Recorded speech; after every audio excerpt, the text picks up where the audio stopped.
Dear students, आज हम practice manual का क्वेश्चन नंबर 3 सॉल्व करेंगे।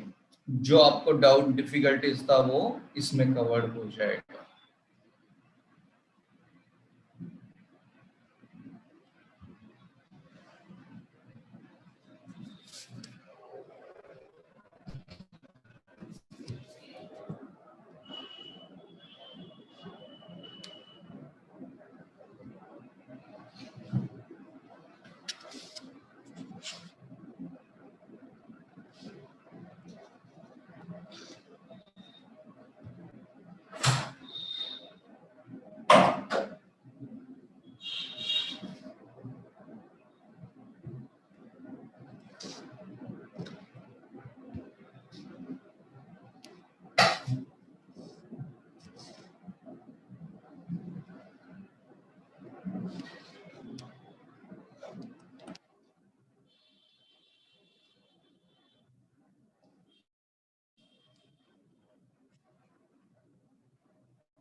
चलो हम लोग क्वेश्चन नंबर 3 पढ़ते हैं। AD International Company's multi-product firm is planning to launch a new product X500 in coming months. Production will be in batches of 1000 units. तो यहाँ पे important point है batches of 1000 units throughout the life of the product. It is also possible to achieve 90% learning curve, but the learning would ceases after 64 batch. तो ये भी importance है। Other relevant data of a product X500 is as follows. Expected life 2,56,000 units, selling price per unit 123, direct material per unit 36, direct labor cost first batch 52,500, other variable cost rupees 24, specific fixed cost 38,75,000. Calculate the expected profit to be earned from the product over its lifetime. Note the learning index of 90%, learning curve is minus 0.152. 64 raised to minus 0.152 is equal to 0.5314. 63 is raised to minus 0.152 is equal to 5.5327. It is now thought that learning effect will continue for all the 256 batch that will be produced. तो पहले part में दोस्तों क्या बताया कि 63 batches तक रहेगा, 64 batches से सीज हो जाएगा। सेकंड पार्ट में क्या पूछ रहे हैं, 256 बैचेस तक कंटिन्यू रहेगा, that will be produce. Calculate the rate of learning. तो यहाँ पे रेट ऑफ लर्निंग पूछा है to achieve a life time product profit of rupees 1 crore, assuming that the constant rate of learning applies throughout the product life.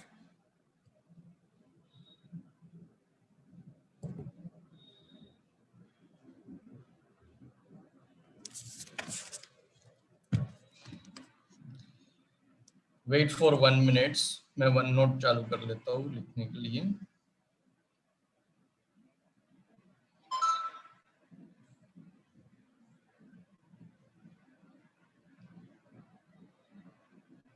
या तो यहाँ पे दो डिफरेंट पार्ट पूछा गया है कि पहले बताया गया कि इतने टाइम तक आपका लर्निंग इफेक्ट ये बैच के बाद बंद हो जाएगा। दूसरे पार्ट में अजम्पशन किया कि पूरा 256 बैचेस तक रहेगा।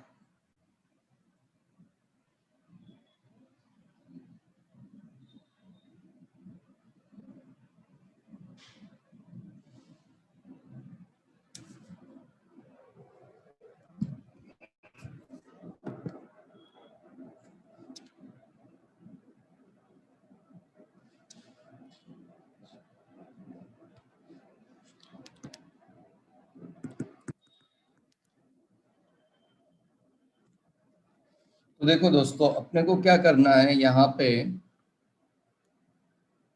Question number 3 practice manual learning curve. Right. तो सबसे पहला हम लोग कैलकुलेट करेंगे 64 बैचेस तक का लेबर कॉस्ट। सो लिखेंगे कैलकुलेशन स्मॉल वन, पहला रिक्वायरमेंट पार्ट स्मॉल वन, उसमें one calculation of total labour cost for first 64th batches. 64 batches, यहाँ पे अपने को क्या दिया है, one batch is equal to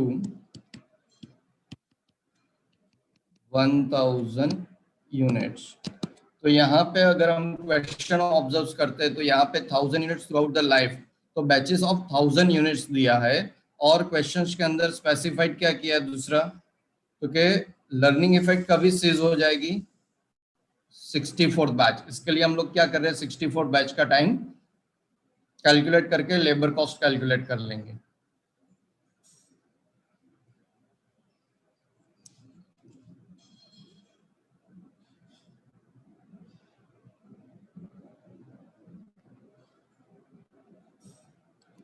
wait for 1 minute, laptop hang हो गया।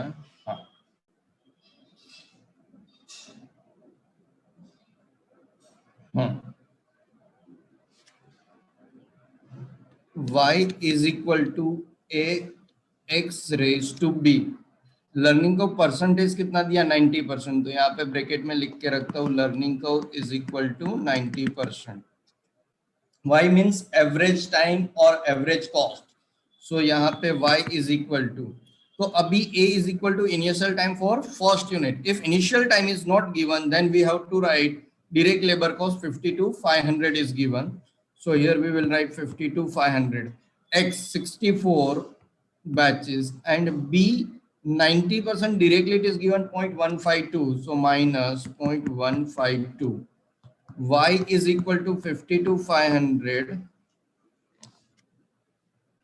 into 64 raised to minus 0.152 is equal to 0.5314 is given. So multiplied by 5314. तो मल्टीप्लाइड करने के बाद जो कॉस्ट आएगी that is the labour cost average for 64th batch. So यहाँ पे टोटल आएगा 27,898 रुपीज 50 पैसा। सो अगर मुझे टोटल कॉस्ट, मैंने यहाँ पे क्या लिखा है, total labour cost for 64 batches, therefore total labour cost for 64th batches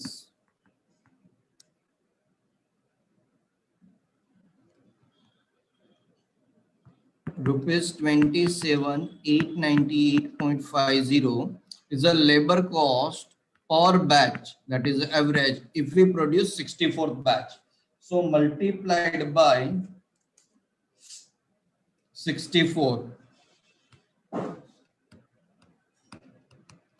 So 64 batch से मल्टीप्लाइड करेंगे तो कैलसी चला के हम लोग कैलकुलेट करेंगे तो हमें आंसर मिलेगा 17,85,504।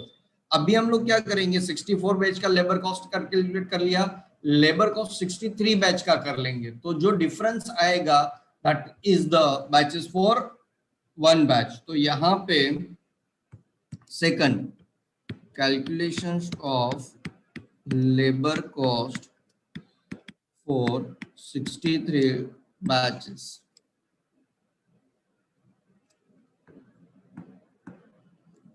Total labour cost for 63 batches. और यहाँ पे हम लोग ऐड कर सकते हैं वर्ड फर्स्ट, जैसे मैंने यहाँ पे फर्स्ट 63 लिखा, वैसे similar way here also we can add first 63 batches. So formula तो सेम होगा, ax raised to b, y is equal to a 52,500 in the bracket 63 minus 0.152. So y is equal to 52,500 63 raised to minus 152 is already given 0.5327, 0.5327. So 0.5327. So y से multiplied करेंगे तो क्या answer आता है 52,500 into 0.5327, 27,966.55. Therefore, total labor cost for 63 batches rupees 27,966.55 into 63 batches. Multiplication करने के बाद अपना आंसर आएगा वो हम लिखेंगे यहाँ पे. सो आंसर आया 17,61,905.25. आप भी मेरे साथ साथ कैलकुलेट कर लेना भाई, कहीं कुछ एरर है तो रेक्टिफाई कर लेना. जनरली तो एरर नहीं होती है बट हो सकती है. Calculations of direct labour cost for 64th batches, तो हम 64th बैचेस का ही कैलकुलेट कर सकते हैं ना. So calculations of direct labour cost for only for 64th batch, एक ही बैच का चाहिए. तो यहाँ पे total labour cost for 64th batch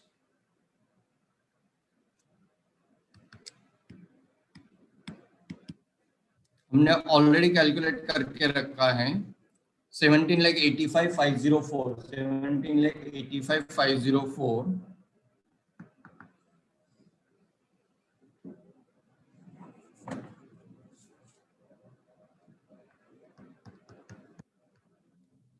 minus total labor cost for 63 batches.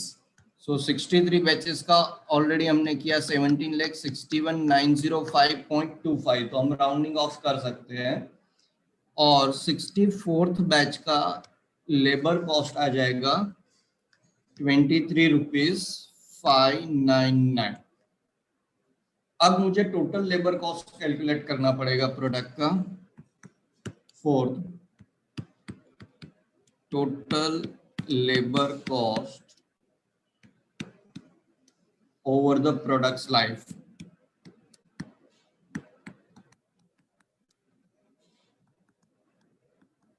तो इनके लिए हमारे पास फर्स्ट 64th बैचेस का तो है ही 17,85,504 एड.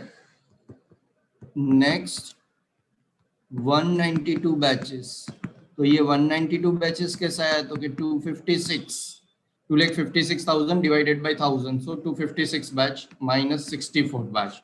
तो इसके लिए 192 इंटू ये जो आया हमारा यहाँ पे आंसर 23,599, सो हम मल्टीप्लाइड कर देंगे 23,599 से.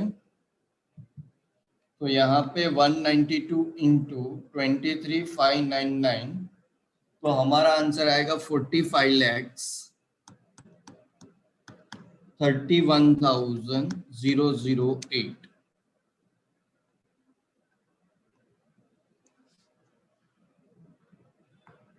टोटल 63,16,512. तो ये मुझे मिल गया. अभी मुझे क्या फाइंड आउट करना है, तो देखो रिक्वायरमेंट पार्ट क्या है.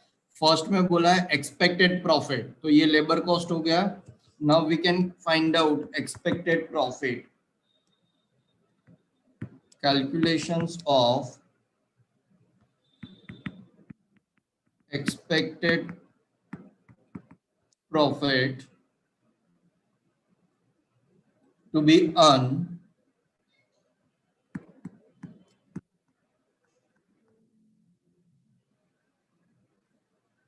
from the product over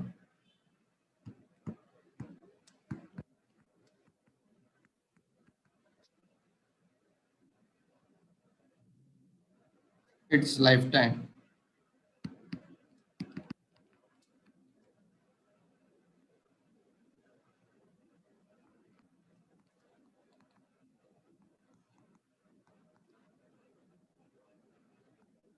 rupees. अभी डायरेक्ट मटेरियल तो मेरा यहाँ पे 2,56,000 यूनिट्स है, इनटू मटेरियल कॉस्ट देखो कितना है per unit, material cost 36 rupees, right. So it should be multiplied by 36। तो मल्टीप्लाइड करने के बाद दोस्तों फिगर आया मेरे पास 92,16,000। फिर डायरेक्ट लेबर तो मैंने स्मॉल वन उसमें फोर्थ पार्ट जो कैलकुलेट करके रखा ये 63,16,512, तो ये आ गया 63,16,512। उसके बाद other variable cost, that is nothing but the overhead, we can say that is variable overhead. तो वेरिएबल ओवरहेड 2,56,000 यूनिट्स इनटू, तो क्या यहाँ पे 24 रुपीज दिया है, सो मल्टीप्लाइड बाय 24। तो यहाँ पे अमाउंट आया मेरा एलसी पे 61,44,000। उसके बाद तो यार और कोई कॉस्ट है या स्पेसिफिक कॉस्ट है ना, स्पेसिफिक फिक्स कॉस्ट। तो यहाँ पे स्पेसिफिक फिक्स कॉस्ट, तो स्पेसिफिक फिक्स कॉस्ट कितना दिया 38,75,000, 38,75,000। टोटल कॉस्ट तो 92,16,000 प्लस 63,16,512 प्लस 61,44,000 प्लस 38,75,000, टोटल आ जाएगा 2,55,51,512। प्रॉफिट आ जाएगा बैलेंसिंग फिगर, क्योंकि अपने को सेलिंग प्राइस दिया हुआ है, तो सेल्स के लिए 2,56,000 units into rupees selling price, selling price is given 123,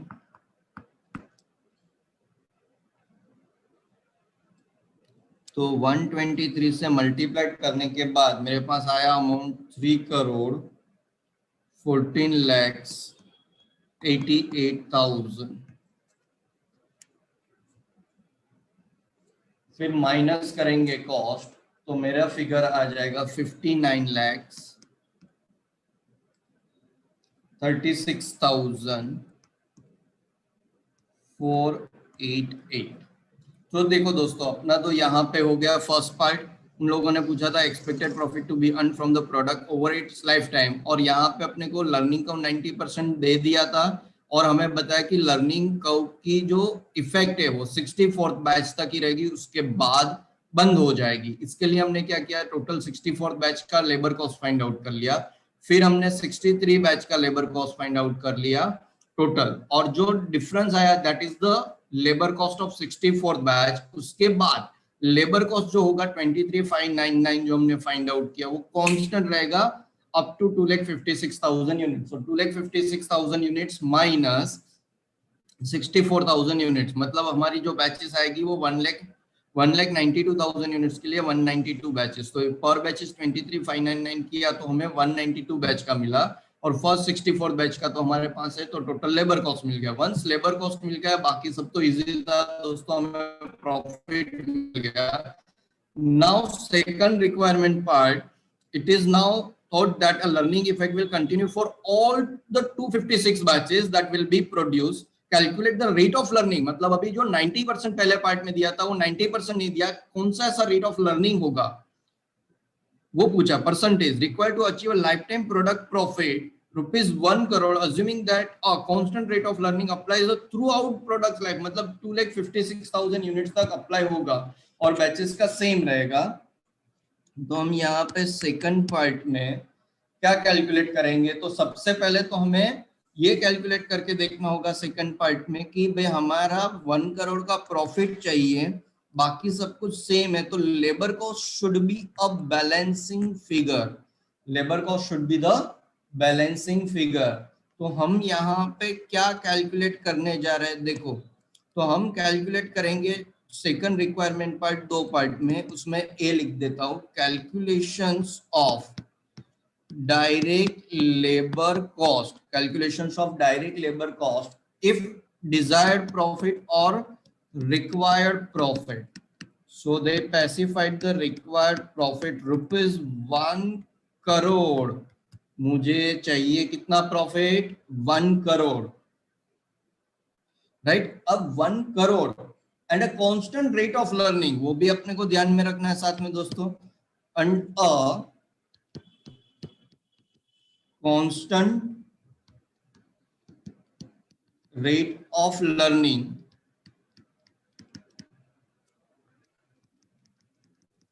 applies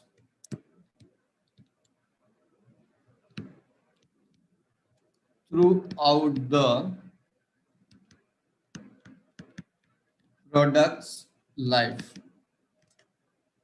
तो अभी देखो अपने पास यहाँ पे सेल्स का फिगर तो कैलकुलेटेड ही है, सेल्स में तो कोई चेंजेस नहीं, यही फिगर यहाँ से उठा लेते हैं क्योंकि सेम 2,56,000 यूज करना है, तो 3,14,88,000 तो कोई चेंज नहीं, माइनस मेरे पास प्रॉफिट फिगर भी डिजायर्ड प्रॉफिट है कि मेरे को पूरे लाइफ में, मतलब life of the product required profit कितना अर्न करने की इच्छा है? 1 करोड़ रुपीस ये प्रोडक्ट से चाहिए. दैट मीन्स मेरा मैक्सिमम कॉस्ट शुड बी 2,14,88,000. 2,14,88,000. अब ये कॉस्ट में से हमारा डायरेक्ट मटेरियल कॉस्ट में कोई चेंजेस नहीं है, तो डायरेक्ट मटेरियल यहां से मैंने देखा 92,16,000 है, तो हम लोग यहाँ पे लिख लेंगे 92,16,000. 92,16,000. उसके बाद मैंने लिखा था उधर डायरेक्ट लेबर, लेकिन डायरेक्ट लेबर कॉस्ट हम लोग ये नहीं लिख सकते क्योंकि चेंज हो जाएगा. अदर वेरिएबल कॉस्ट है 61,44,000.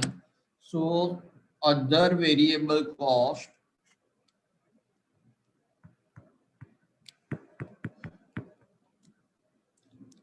61,44,000. उसके बाद उसमें एक और कॉस्ट था specific fix cost. Specific fix cost में भी कोई चेंज नहीं, 38,75,000. सो यहाँ पे लिखेंगे 38,75,000, राइट? उसको लेस करने के बाद जो आएगा that is called direct labour cost. तो ये तीनों यहां से लेस हो जाएगा, राइट? अभी लेस करने के बाद क्या फिगर आता है देखते हैं. चलो मेरे पास फिगर आया 22,53,000. सो ये डायरेक्ट लेबर कॉस्ट हो गया. टोटल 2,56,000 यूनिट का, दैट इज 256 बैच का. तो if I need average labour cost,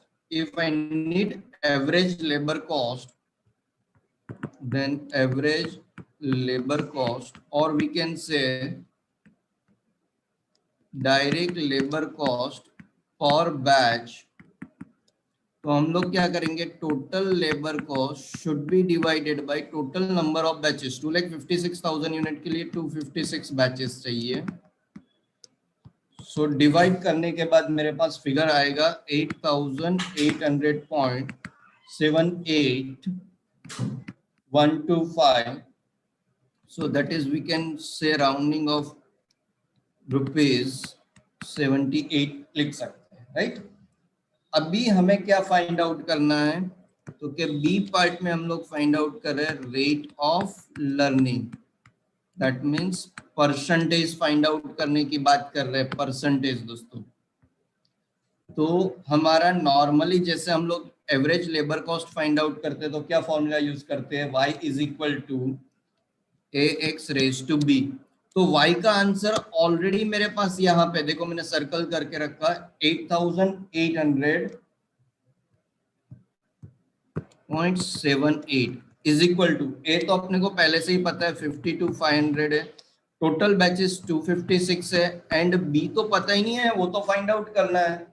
तो अभी हमारा आंसर कैसे आ जाएगा, तो कि 8800.78 डिवाइडेड बाय, यहाँ पे दोस्तों मल्टीप्लीकेशन में तो 52,500 डिवाइड में चला गया, 256 रेज टू बी हो जाएगा। फिर हम क्या करेंगे, तो कि ये डिवाइड करने के बाद आंसर आया मेरा 8800.78 डिवाइडेड बाय 52,500, मेरा आंसर है 0.1676 इज इक्वल टू 256 बी। तो अभी हम लोग यहाँ पे लॉग लेंगे, तो log 0.1676 is equal to b log 256, b log 256। अभी देखो दोनों साइड लेना पड़ेगा log, log left hand side भी लेना पड़ेगा, राइट हैंड साइड भी लेना पड़ेगा, तभी लॉग होगा। अभी ये यहाँ पे ध्यान से समझिए इसको, अभी 256, तो मेरे पास तो 256 का लॉग देखने के लिए टेबल वगैरह कुछ भी नहीं है। क्वेश्चन में क्या दिया हुआ है, कौन सा लॉग के बारे में इंफॉर्मेशन है, तो कि भाई यहाँ पे तो ऐसा कुछ भी नहीं है। तो अभी कैसे करेंगे, तो एकदम सिंपल वे से देखते हैं। अभी देखो 2 इंटू 2 मैंने किया, तो मेरे पास कैलसी पे आया 4, फिर वापस 2 किया तो मेरे पास कैलसी पे आया 8, वापस 2 से मल्टीप्लाइड किया तो मेरे पास आया 16, वापस 2 से मल्टीप्लाइड किया तो 32 आया, फिर वापस 2 से मल्टीप्लाइड किया तो 64 आया, फिर 2 से मल्टीप्लाइड किया तो 128 आया, वापस 2 से मल्टीप्लाइड किया तो 256 आया। तो 1 2 3 4 5 6 7 8 टाइम्स मैंने मल्टीप्लाइड किया तो मुझे 256 मिला। ये आपके रेफरेंस के लिए दोस्तों रखा है मैंने। स्टूडेंट्स जरूरी नहीं कि आप एग्जाम में दिखाओ तो वेल एंड गुड। तो यहाँ पे now we can say log 0.1676 is equal to b log, now 256 we can say here 2 raised to 8, 2 8 times है तो मैंने क्या लिख दिया 2 raised to 8। ये आपको समझ में आ गया। now log 0.1676 is equal to b into 8 log 2 आप लिख सकते हैं, यस आराम से लिख सकते हैं हम लोग।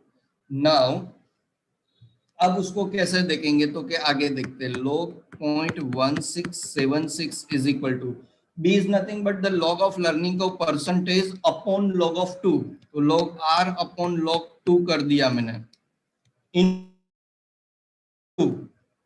8 log 2 है तो log 2 gets cancelled, log 0.1676 is equal to log r raised to 8 हो जाएगा ना। तो अभी कैसे आ जाएगा, तो कि भाई दोनों साइड का log को निकाल देते हैं, left hand side and right hand side, तो rate of learning r raised to 8 हो गया। तो अभी r के लिए हम लोग क्या लिख सकते हैं, तो कि 0.1676 raised to 8 square root raised to 8, right. तो अभी ये जो 8 है, अगेन मैं आपके रेफरेंस के लिए इधर लिख रहा हूँ, 8 कैसे आएगा, तो कि 2 इंटू 2 इंटू 2, तो स्क्वायर रूट हमें 3 टाइम्स ही करना है दोस्तों। तो देखो पहले मैंने लिया क्वेश्चन में 0.1767, एक बार स्क्वायर रूट किया 0.4093 आंसर आया, फिर दोबारा किया 0.6398 आया, फिर तीसरी बार किया तो मेरा आंसर आया 0.799, राइट। तो अभी मैं उसको राउंडिंग ऑफ करके मैं उसको लिखूंगा r that is 0.80, so r is equal to 80%, so rate of learning is 80%। तो होपफुली आपका क्वेश्चन 3 का जो डाउट था वो मैंने क्लियर कर दिया। फिर भी कुछ डाउट है तो मेरा नंबर अवेलेबल है आपके पास, आप मुझे कांटेक्ट कर सकते हो।